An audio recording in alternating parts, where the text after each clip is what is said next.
called The Kite Runner. And it talks about how this is just really a significant form of play for the children, even adults. My father would tell me about stories when he was a teenager. He loved playing it. Welcome to another episode of UEN's PDTV. In this episode, we have traveled to the Hartvigsen School in Taylorsville to learn how Granite School District's Teacher of the Year, Seyyed Sharifi, utilizes technology to prepare his post-high school special education students for life outside the classroom. The population that we work with here are profoundly impacted by their disabilities. So I've got a whole range of spectrum of disabilities in my classroom. We've got cerebral palsy, Down syndrome, autism, traumatic brain injuries, you name it. We've kind of got the gambit here. We teach K through 22, so I've got kids that are in kindergarten here at this school up until 22 years old. So they've broken it up into elementary, junior high, and high school, and then we have a section called post-high. Post-high is really focused on job skills, just really kind of life beyond the classroom. And so a lot of our focus is going to be like, how to fold clothes, try to kind of build that independence. Throughout this episode, we'll see how Seyyed utilizes virtual reality as an integral part of the school's Essentials for Living program. His use of VR provides realistic life experiences and helps prepare his students for everyday adult life. With these students and their unique and individualized needs, I'm sure that there's a lot of personalization that needs to happen. What are some of the ways that you personalize the learning experience to really meet the students where they are? Honestly, the first 2 weeks of school, I just spent getting to know my kids. Like connection, I've got kind of a saying in our classroom, which is connection over everything, which means that we see the student first. And so I've really got to know my students on a visceral level, what their needs are, what their tics are, what their triggers are.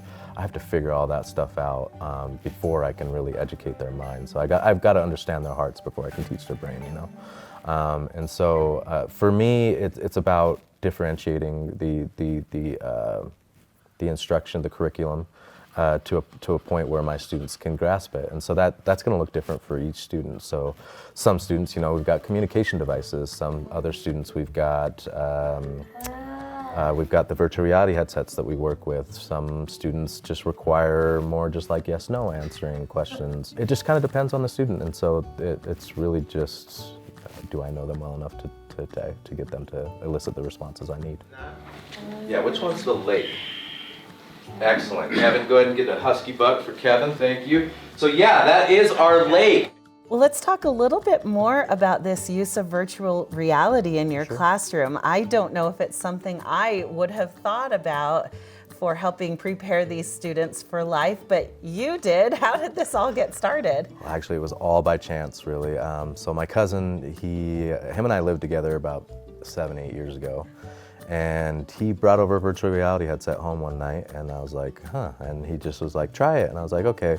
So it was like this really scary, like roller coaster thing. And I was recognizing that it actually elicited some emotional response from me. And to the point where I was like thinking that I was actually there, and it wasn't until honestly years later that I really looked back on the experience. I'm like, oh, because a lot of the kids I would feel guilty about coming in here and talking about, hey, I went mountain biking this weekend, or I went and played disc golf, where some of these kids don't have access to that kind of stuff. And so I just felt a little bit of guilt expressing that stuff when I'd come back on a Monday. Then, yeah, one day it clicked for me. I'm like, I can show you. And it was virtual reality that brought that into the classroom. And so, I stuck a headset on. I'm like, here, this is what it looks like when I'm talking about going mountain biking.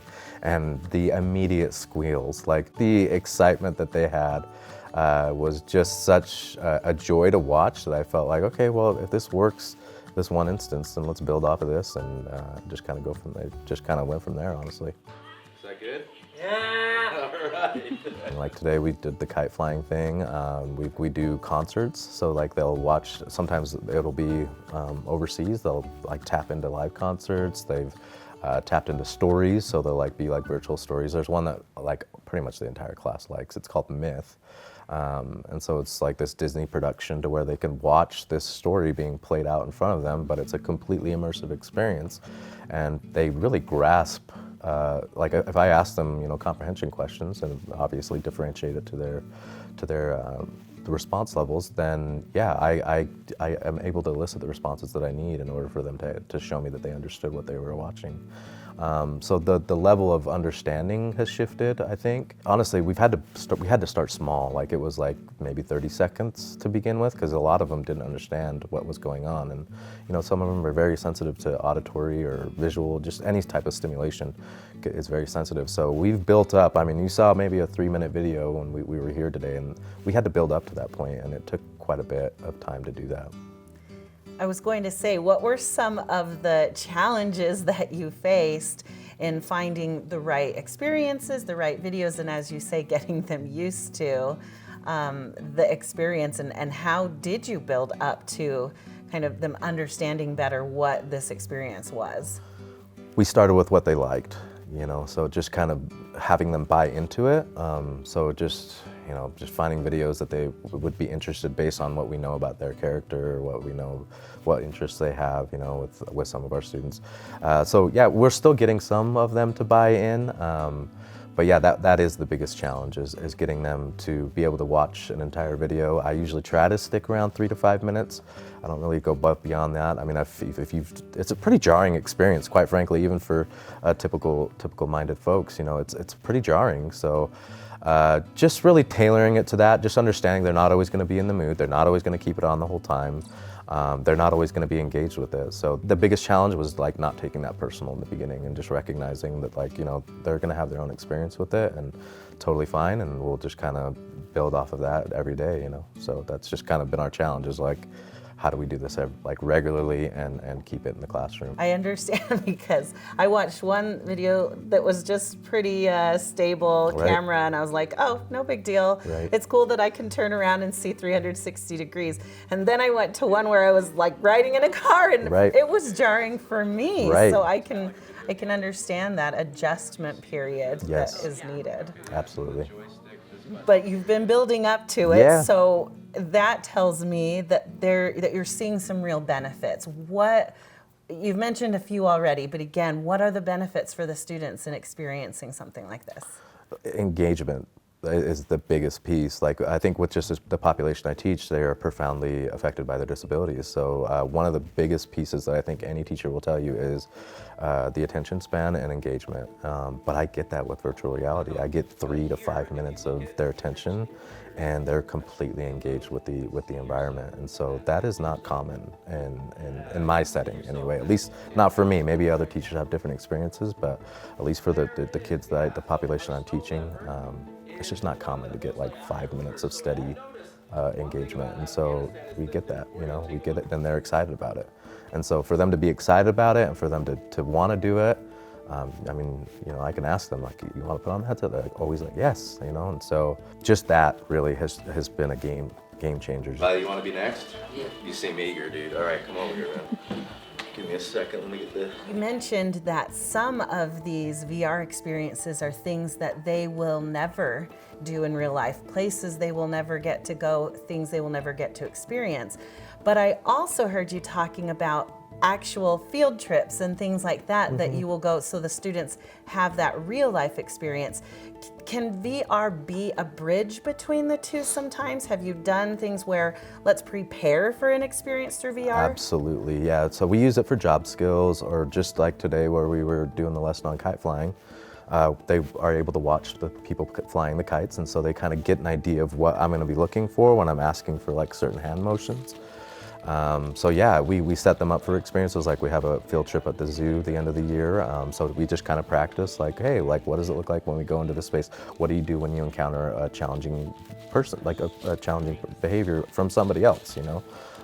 And so yeah, we'll practice scenarios, at least what's available on MetaQuest. You know, I'll have to look and dig and find what will fit the appropriate situation. It absolutely has helped bridge gaps and knowledge to help them understand what we might be doing, just to kind of help build that confidence once they do go to that. Like it's really helped with, you know, job skills and things like that. Let's get a little technical for a second. sure. You mentioned MetaQuest. Yeah. There's a lot of VR out there, and I feel like it kind of comes and goes. It's a new enough avenue that things aren't always consistent. So what are the headsets and kind of the video bank that have become your go-to? MetaQuest and YouTube, absolutely, yeah. I mean, these kids are still learning to, luckily I have them for 4 years. So I have enough time to build their awareness on how to use the joysticks. That is still a work in progress. So right now we just are heavily in YouTube. They've got like the 360 view, which was what you were able to watch, and then they've also got like 180 or just a regular video they can watch. And then MetaQuest TV, which is sometimes got the live events that we can kind of tune in together as a class. And you know, sometimes somebody will be able to watch a headset and we could broadcast on the big screen what that person's watching. And so if everybody else doesn't want to, but that one student wants to, or 3 students want to, then we can kind of build it that way. I should also say congratulations. Oh yeah.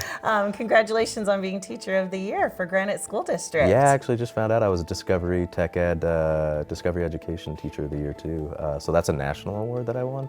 So that was pretty cool too. Yeah, it was pretty awesome. Congratulations. Yeah, thank you. And you're one of the state finalists. State finalists, yeah. I don't know if people realize that the state finalists go around and present and are very involved as well. So yeah, well, for sure. I'm glad you're getting the recognition because you're really running an amazing program here. So well, congrats. thanks, Katie. I appreciate you guys coming in today. Now that you have seen virtual reality in action in Seyyed's classroom, consider how you could use similar technologies to provide experiential learning opportunities for your students as well. Of course, hands-on and real-life learning experiences can engage students in exciting ways. Internships, field trips, study abroad, service learning projects, and research projects can provide this kind of experience for your students. But sometimes it's not possible to go have those experiences in real life.